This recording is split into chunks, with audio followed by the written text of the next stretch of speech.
Bien, buenas noches, buenas tardes, buenos días, ¿sí? Primero que nada, les doy la bienvenida. Estamos en la cuarta clase de lo que es esta cátedra de perspectiva social y tercera edad en sujetos con discapacidad intelectual. Y vamos a empezar a desglosar, ¿sí? En aproximadamente dos clases, un concepto muy interesante que tiene que ver con un trabajo de investigación realizado en España sobre lo que es envejecimiento activo, ¿sí? ¿Qué implica pensarse, qué implica proyectarse, ¿sí? A partir de un envejecimiento que considere, ¿sí? Algunas áreas para, ¿sí? Llegar en óptimas condiciones, ¿sí? Veíamos la clase anterior y el foro de debate, muy interesante sus apreciaciones, y tiene que ver con esta concepción, ¿sí? De que primeramente para llegar a tercera edad, ¿sí? O ser adulto mayor y sentirse completo, entre comillas, es necesario tener nietos o ser abuelo, ¿sí? O esta construcción social de tercera edad como aspecto fundamental el ser abuelo, ¿sí?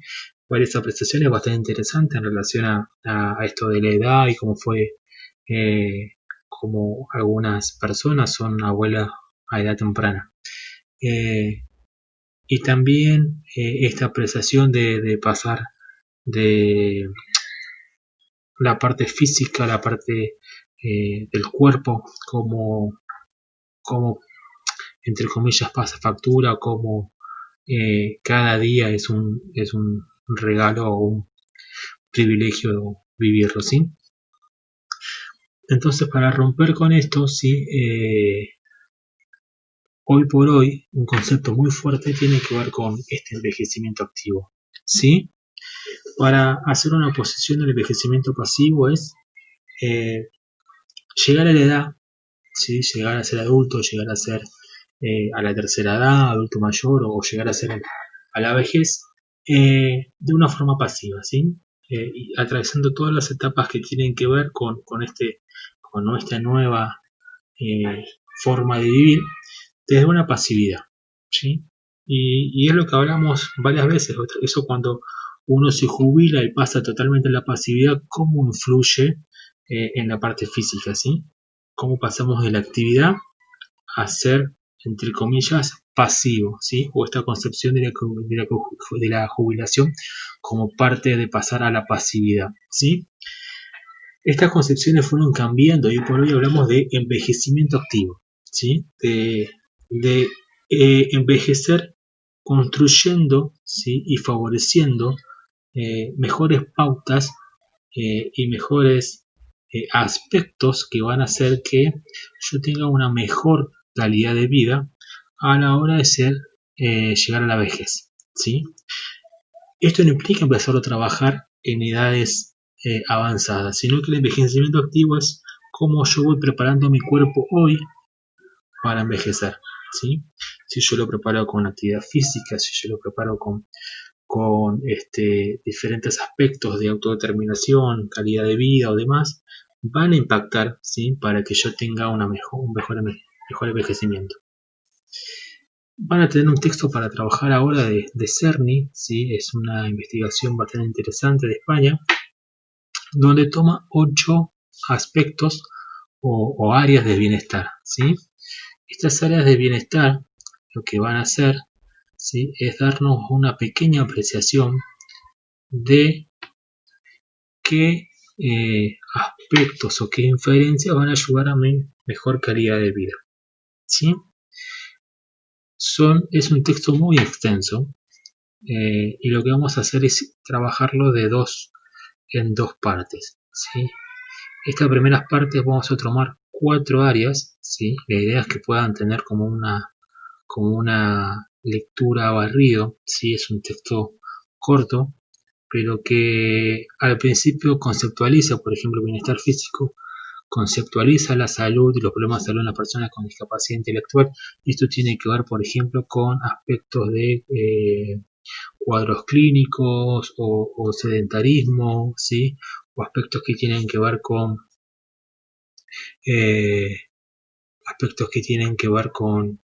formas sedentarias, con formas dañinas a la salud, ¿sí? Y a su vez hace una propuesta de buenas prácticas en bienestar físico, ¿sí?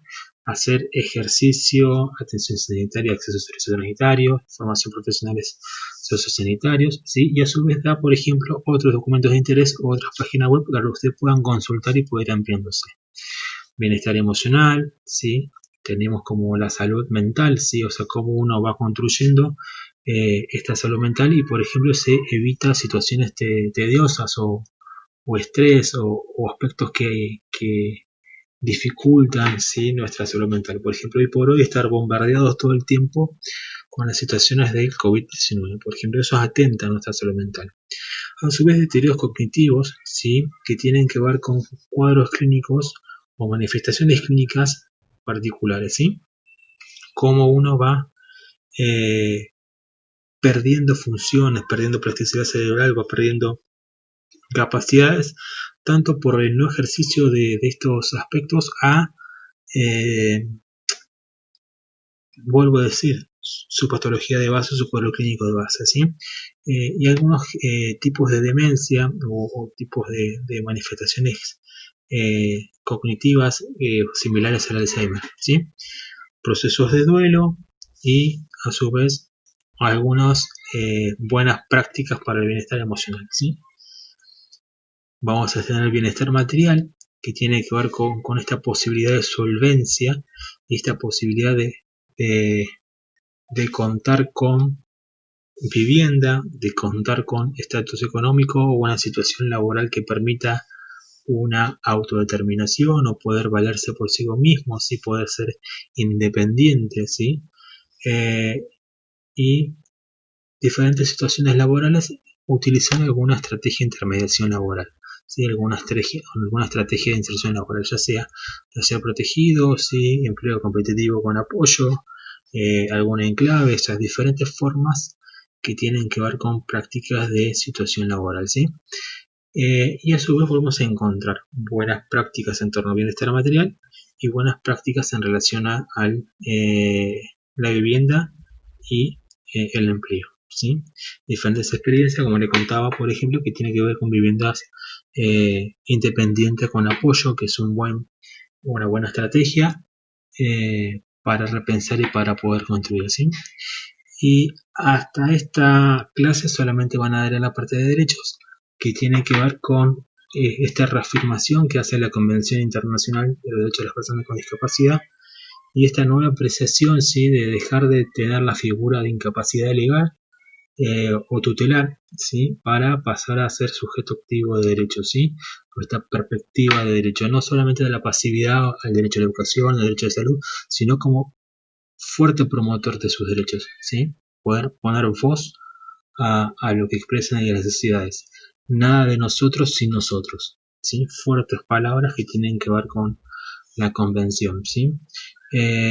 Hace una analogía de España, ¿sí? Y tienen que ver con consideraciones de derechos de primer grado, derechos colectivos y derechos de las personas con discapacidad que envejecen, ¿sí? Hasta ahí, hasta la página 78 es lo que vamos a tratar de conversar ahora, ¿sí? La idea es que puedan trabajarlo tranquilos. Es un texto que tiene muchos ejemplos, muchas citas o referencias bibliográficas, muchas páginas web que nos van a transmitir, nos van a poner en conocimiento diferentes formatos de proyectos, diferentes líneas que hay en España. Así que bueno, espero que les agrade estos 4 ejes de bienestar. La semana siguiente trabajaremos sobre los próximos 4. Así que bueno, espero que sea agradable lectura y que se encuentren muy bien.